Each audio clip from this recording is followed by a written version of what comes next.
Ma sœur a cassé tous les cadeaux d'anniversaire de mon fils pendant que tout le monde riait. Puis mon père a enlevé son alliance et a dit 4 mots qui ont changé notre famille pour toujours. La première goutte de vin a touché le papier à exactement 4h15 de l'après-midi. Ma sœur, Jessica, ne l'a pas renversé. Elle l'a versé. Elle se tenait au-dessus de mon fils de 6 ans, Jacob, inclinant son verre de pinot noir avec une précision désinvolte, presque ennuyée. Jacob avait passé 3 jours sur cette aquarelle. C'était un paysage du lac près du chalet de nos parents, un cadeau qu'il avait méticuleusement préparé pour son grand-père. Maintenant, un liquide rouge foncé déteignait sur le ciel bleu, imbibant le papier, gondolant les bords, transformant son travail acharné en un gâchis détrempé et ruiné. Il doit apprendre que le monde se fiche de ces petits gribouillages, a dit Jessica, sa voix pâteuse mais ferme. Ça prend de la place sur la table. Et honnêtement, Jacob a besoin de s'endurcir. Elle a fini son verre, l'a posé sur le papier mouillé avec un bruit sourd et humide, et a cherché l'approbation dans la pièce. Mon oncle Marc, assis sur le canapé, s'est frappé le genou. C'est une leçon à $50, gamin. Endurcis-toi ou fais-toi manger. Les rires ont commencé alors. Ils ont parcouru le chalet comme un son aigu et laid. Ma mère a gloussé nerveusement, désespérée de garder l'ambiance légère. Mon cousin a souri d'un air suffisant. Jacob s'est juste figé, fixant les ruines de sa peinture, ses petites mains tremblant sur la table. Laissez un commentaire pour me dire d'où vous écoutez et quelle heure il est pour vous en ce moment. J'adorerais savoir qui fait partie de notre communauté. Je n'ai pas crié. Je ne me suis pas précipité pour essuyer le vin. Je n'ai même pas respiré pendant les premières secondes. J'ai juste regardé mon fils. Jacob n'a pas fait un bruit. Ses épaules tremblaient et son visage est devenu d'un rouge marbré, mais il n'a pas pleuré. Il s'est mordu la lèvre jusqu'à ce qu'elle devienne blanche, se comprimant physiquement dans sa chaise, essayant de se faire assez petit pour disparaître. Il ne cherchait pas le réconfort. Il cherchait l'invisibilité. Il attendait que les rires cessent, espérant que s'il était assez silencieux, le prédateur se désintéresserait. Et dans ce silence, je l'ai vu. J'ai vu la chaîne invisible s'enrouler autour de son cou. C'était la même chaîne que j'avais portée pendant 29 ans. La chaîne qui m'avait appris à être silencieuse, à être arrangeante, à ravaler ma colère pour ne pas troubler la paix. Je regardais mon fils apprendre la réponse de soumission en temps réel. Il apprenait que sa douleur était une blague pour les gens qui étaient censés l'aimer. Il apprenait que son travail consistait à sourire à travers l'humiliation pour que les adultes ne soient pas mal à l'aise. Il apprenait à être moi. La prise de conscience m'a frappé comme un coup physique, plus froid que le lac à l'extérieur. Je ne le regardais pas seulement se faire intimider. Je le regardais hériter de mon traumatisme. Je transmettais un héritage de silence, une prédisposition génétique à être un paillasson. Si je ne brisais pas cette chaîne maintenant, à cette seconde précise, il la porterait pour le reste de sa vie. Il grandirait en s'excusant de prendre de la place. J'ai regardé mon père, David. Il était assis au bout de la table, les mains jointes sur son assiette vide. Son visage était taillé dans la pierre, illisible pour quiconque ne le connaissait pas. Mais moi, je le connaissais. J'ai vu comment ses jointures étaient devenues blanches en serrant sa fourchette. J'ai vu le muscle de sa mâchoire tressaillir. L'air dans le chalet est devenu électrique, lourd de la pression des choses non dites depuis des décennies. Je me suis levé. La chaise a raclé bruyamment contre le plancher en bois, un son dur et grinçant qui a tranché les rires comme un couteau. Je n'ai pas bougé pour nettoyer le désordre. Je n'ai pas demandé de serviette. J'ai contourné la table et me suis placé directement entre Jessica et Jacob, utilisant mon corps comme un bouclier pour lui bloquer la vue. Je n'ai pas regardé le vin. Je l'ai regardé, elle. Et pour la première fois de ma vie, je n'ai pas ressenti l'envie de réparer quoi que ce soit. Je n'ai pas ressenti le besoin d'arrondir les angles ou de faire une blague pour détendre l'atmosphère. J'ai ressenti la clarté froide et dure d'un pont en train de brûler. Ce n'était pas de la rage. C'était un règlement de compte. J'en avais fini de payer les intérêts d'une dette que je n'avais jamais contractée. Tu as apprécié ça, ai-je dit. Ma voix n'était pas forte. Elle était plate, clinique. Tu as apprécié de regarder un enfant de 6 ans créer quelque chose, et tu as apprécié de le détruire. Jessica a levé les yeux au ciel, se versant un autre verre de la bouteille sur le buffet. Ses mouvements étaient amples et arrogants. Oh, Sarah, ne sois pas si dramatique. C'est du papier. Je lui ai rendu service. Maintenant, il peut apprendre à faire quelque chose d'utile au lieu de faire des dégâts. Utile, ai-je répété, le mot ayant un goût de fer dans ma bouche. La pièce est devenue complètement silencieuse. Le sourire suffisant de Jessica a vacillé, son verre s'arrêtant à mi-chemin de ses lèvres. Ma mère a halté, une inspiration brusque qui signalait le début de sa panique. Je n'ai pas cligné des yeux. Je n'étais plus le sous-chef, gérant les commandes et gardant la cuisine calme pendant un coup de feu. J'étais une mère observant un prédateur, et j'en avais fini de négocier. J'ai de nouveau regardé mon père. Il n'avait pas bougé, mais ses yeux s'étaient déplacés de la table vers moi. Avant que je puisse dire un mot de plus, ma mère, Suzanne, s'est précipitée sur les lieux. Mais elle n'est pas allée vers Jacob. Elle n'a pas serré l'enfant en pleurs dans ses bras. Elle a attrapé une poignée de serviettes en papier et a commencé à essuyer frénétiquement le vin sur la table.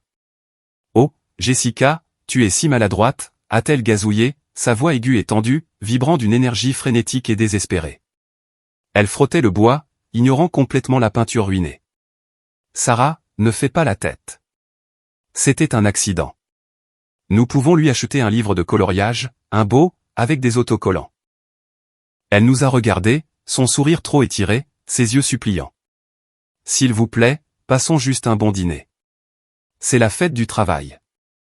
Nous sommes une famille. » Je l'ai regardée, et la pitié que je ressentais habituellement pour elle s'est évaporée. J'ai alors réalisé que ma mère n'était pas confuse. Elle n'était pas impuissante. Elle était une toxicomane. Elle était dépendante de l'illusion d'une famille heureuse, et elle était prête à payer n'importe quel prix pour la conserver. Mais elle ne payait jamais le prix elle-même. Elle nous taxait. Elle taxait les bons enfants, les silencieux, ceux qui ne criaient pas. Elle sacrifiait notre dignité pour apaiser le monstre, car Jessica était la seule qui menaçait de mettre le feu à la maison. Suzanne laisserait Jacob saigner juste pour garder le tapis propre. Exactement, a dit Jessica, encouragée par la défense de notre mère. Elle s'est penchée en arrière, faisant tourner son vin. Il est trop sensible. Sarah le materne. Je lui rends service, je lui apprends comment fonctionne le monde réel. C'en était trop. Le claquement du dernier fil. Mon père, David, s'est levé. Il ne l'a pas fait rapidement. Il l'a fait avec la lenteur pesante et craquante d'un vieil édifice qui cède enfin. Il s'est dirigé vers le manteau de la cheminée où était accrochée une enseigne en bois rustique sur laquelle les mots « La famille, c'est pour toujours » étaient peints en lettres cursives. Il l'a fixé un instant, puis s'est tourné pour faire face à Suzanne. « Tu as essuyé la table » a-t-il dit. Sa voix était dangereusement basse, un grondement de tonnerre avant l'orage.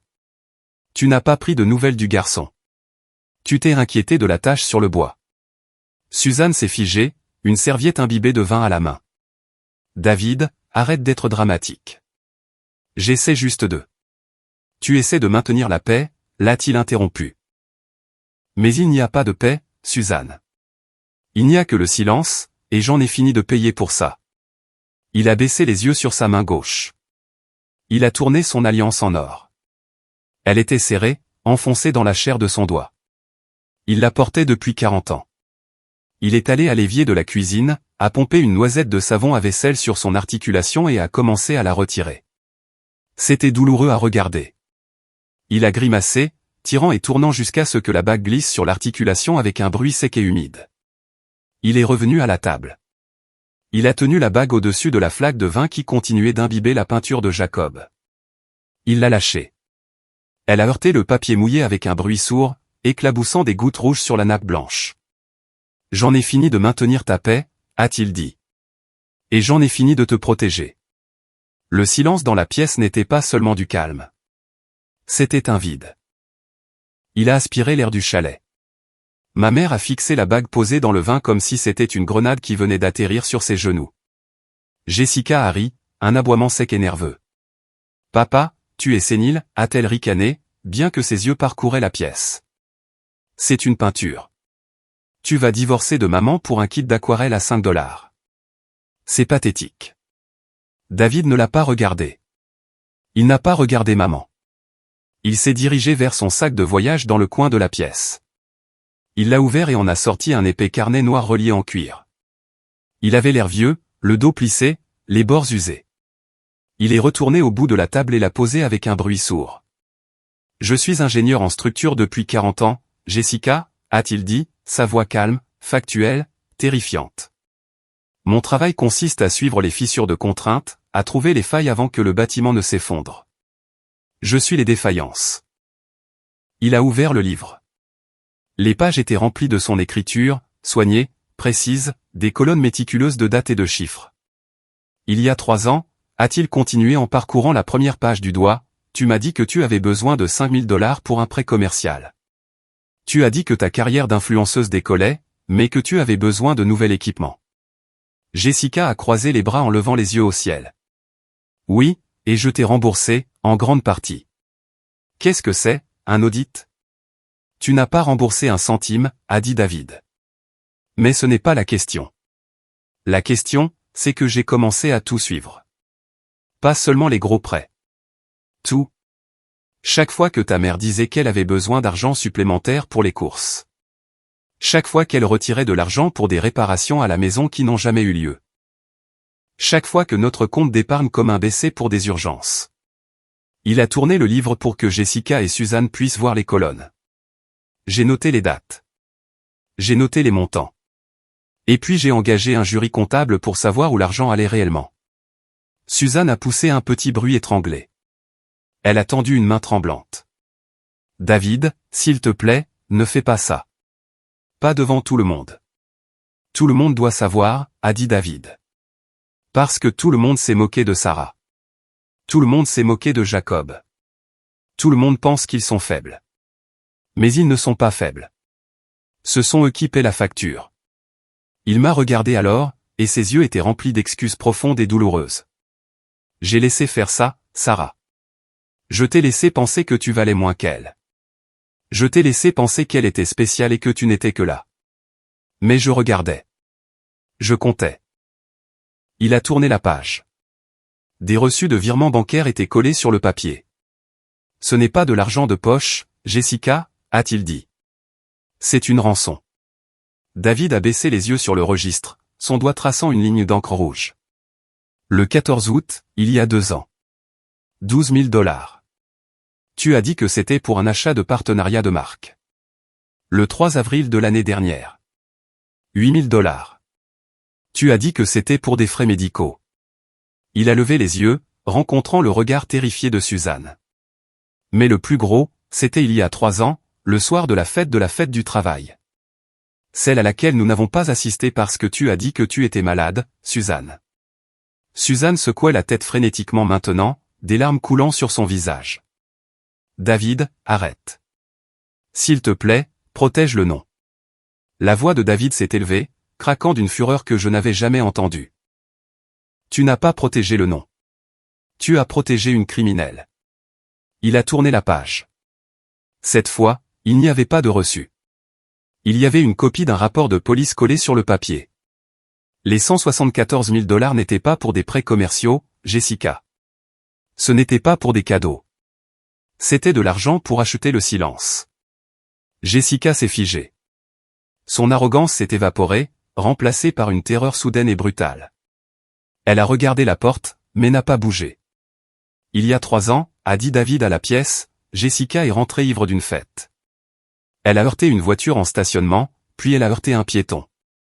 Une jeune fille de 19 ans qui promenait son chien.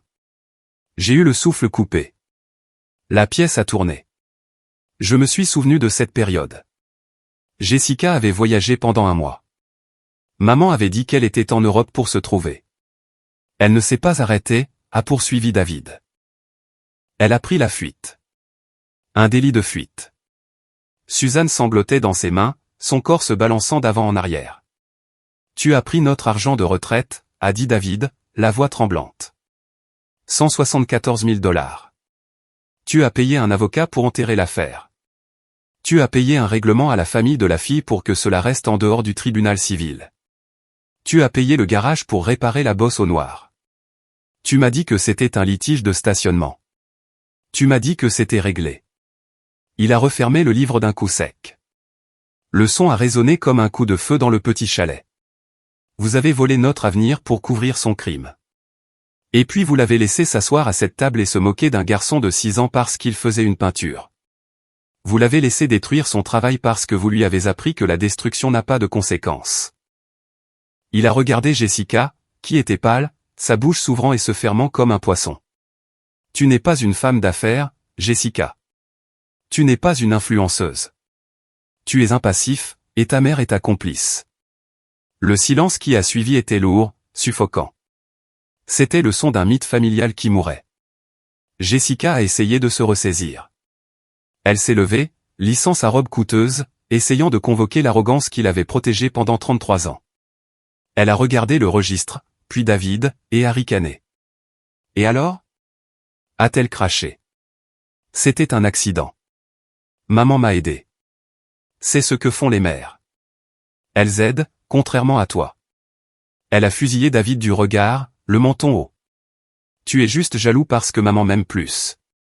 Je n'ai pas besoin de ton argent. J'ai ma propre marque. J'ai mes propres abonnés. Je n'ai pas besoin de ce vieux chalet poussiéreux de toute façon. David l'a regardé avec une pitié froide et détachée. Ce n'était pas le regard d'un père regardant sa fille. C'était un ingénieur regardant une structure condamnée. Tu n'as rien, Jessica. Il a fouillé dans la poche arrière du registre et en a sorti un document plié. Il l'a posé sur la table, juste à côté de son alliance jetée et de la peinture ruinée. Ce chalet est à mon nom. C'est un héritage de mon père. Le nom de ta mère n'est pas sur l'acte de propriété. Il a aplati le papier. Vous avez 1 heure pour quitter les lieux. Vous tous, Suzanne incluse. Je le mets en vente demain matin pour récupérer les fonds de retraite que vous avez volés. Tu ne peux pas nous mettre dehors, a gémi Suzanne, les mains serrées sur sa poitrine. Où vais-je aller? Il pleut à verse. Je ne sais pas, a dit David, sa voix dépourvue d'émotion. Peut-être que tu pourras rester avec la fille dans laquelle tu as tant investi. Il s'est retourné vers Jessica. Et en ce qui concerne ton propre argent, il y a 10 minutes, pendant que tu versais du vin sur l'œuvre de mon petit-fils, j'ai gelé les comptes joints. J'ai signalé les transferts comme étant frauduleux en attendant une enquête jury comptable. La banque a tout bloqué. Tes cartes de crédit, les cartes de maman, le compte professionnel par lequel tu fais transiter de l'argent. Jessica a sorti son téléphone. Ses doigts ont volé sur l'écran, frénétique. Elle a tapé sur son application bancaire. J'ai vu son visage se décomposer. La couleur a disparu, la laissant grise et petite. C'est refusé, a-t-elle murmuré. Et voilà, l'illusion du pouvoir du portefeuille vide. J'ai regardé ma sœur, l'intimidatrice, l'enfant chéri, l'exemple de réussite, se ratatiner sous mes yeux. Sans la perfusion financière de mes parents, son statut, sa confiance et sa personnalité se sont évaporés instantanément. Elle n'était pas une femme puissante. C'était une enfant dans un costume qu'elle n'avait pas payé. Son pouvoir n'avait jamais été réel. Il était loué. Et le bail était terminé. Ton pouvoir était loué, a dit David, faisant écho à mes pensées. Et le propriétaire ferme l'immeuble. Il s'est dirigé vers la porte d'entrée et l'a ouverte en grand. L'orage à l'extérieur avait éclaté et la pluie tombait à verse, transformant l'allée en terre en boue. Le vent hurlait dans le chalet chaud. Dehors. Jessica a regardé l'oncle Marc, qui avait ri plus tôt. Il a détourné le regard, soudain fasciné par les lattes du plancher. Elle a regardé Suzanne. Suzanne ne faisait que pleurer, inutile et brisée, incapable de sauver qui que ce soit, même elle-même. Finalement, Jessica m'a regardé. Ses yeux étaient grands et humides, remplis d'une prise de conscience soudaine et désespérée qu'elle était seule. Sarah, a-t-elle plaidé, la voix tremblante. Dis-lui qu'il est fou. Tu ne peux pas le laisser me faire ça. Je suis ta sœur. Je l'ai regardé. J'ai regardé la femme qui m'avait terrorisé pendant 3 décennies. J'ai regardé la tache de vin sur la peinture de Jacob. J'ai pensé au silence que mon fils avait appris. Le silence que j'étais en train de briser. Tu devrais te dépêcher, ai-je dit, ma voix aussi froide que la pluie dehors. La circulation va être terrible. 6 mois plus tard, la lumière dans le nouvel appartement était différente. Ce n'était pas la faible lumière jaune du chalet ou l'éblouissement fluorescent agressif de l'ancienne maison familiale. Elle était blanche et propre, entrant à flot par de grandes fenêtres qui donnaient sur le parc de la ville. C'était plus petit que la maison que David avait partagée avec Suzanne pendant 40 ans, mais c'était paisible. Il n'y avait pas besoin de marcher sur des œufs ici. Pas de soupir lourd provenant de l'autre pièce qui signalait un voyage de culpabilité imminent. Pas de peur de la prochaine explosion. Je me suis assise par terre, adossée au mur, en les regardant. David était à genoux à côté de Jacob sur une bâche. Ils étaient couverts de sueur. David lui apprenait à utiliser une boîte à onglets pour couper du bois pour un cadre de toile sur mesure. « Tu dois mesurer 2 fois, Jacob, a dit David, sa voix douce, patiente, la voix d'un homme qui n'avait plus besoin de crier pour se faire entendre. La précision est importante. Si le cadre est solide, l'œuvre est en sécurité. Comme ça, grand-père, a demandé Jacob, sciant avec soin, sa langue sortant en signe de concentration. Exactement comme ça. Ma mère, Suzanne, vivait dans un petit appartement en copropriété à 2 villes de là. Elle envoyait parfois des lettres. De longues diatribes décousues écrites sur du papier à lettres coûteux, nous reprochant d'avoir ruiné l'image de la famille, de l'avoir embarrassée à l'église, d'avoir été cruelle. Je les brûlais dans l'évier sans lire au-delà de la première ligne. Elle essayait toujours de nous taxer pour une paie qui n'existait pas, mais nous avions cessé de payer. Jessica travaillait dans le commerce de détail dans un kiosque de centre commercial, vendant des étuis de téléphone. L'enquête pour fraude avait déclenché un contrôle fiscal et elle se noyait dans les frais juridiques. Elle a dû vendre sa voiture. Elle a dû déménager dans un studio. Pour la première fois en 33 ans, elle était confrontée à la réalité d'une vie sans filet de sécurité. Et la chute avait été dure. J'ai regardé mon fils. Il ne sursautait plus. Il ne se cachait plus sous la table. Il faisait un désordre avec de la colle et du bois, et il riait quand il renversait un peu de colle à bois sur le sol. Il ne s'est pas figé. Il a juste attrapé un chiffon et l'a essuyé, sachant que personne n'allait lui crier dessus. J'ai alors réalisé que le prix de cette paix avait été élevé. Nous avions dû briser la famille pour sauver les gens.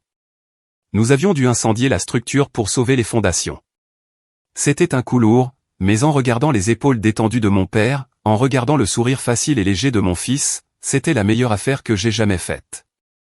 Si vous avez déjà eu à briser un lien pour vous sauver, tapez « Liberté » dans les commentaires. Rappelons-nous mutuellement que nous avons fait le bon choix.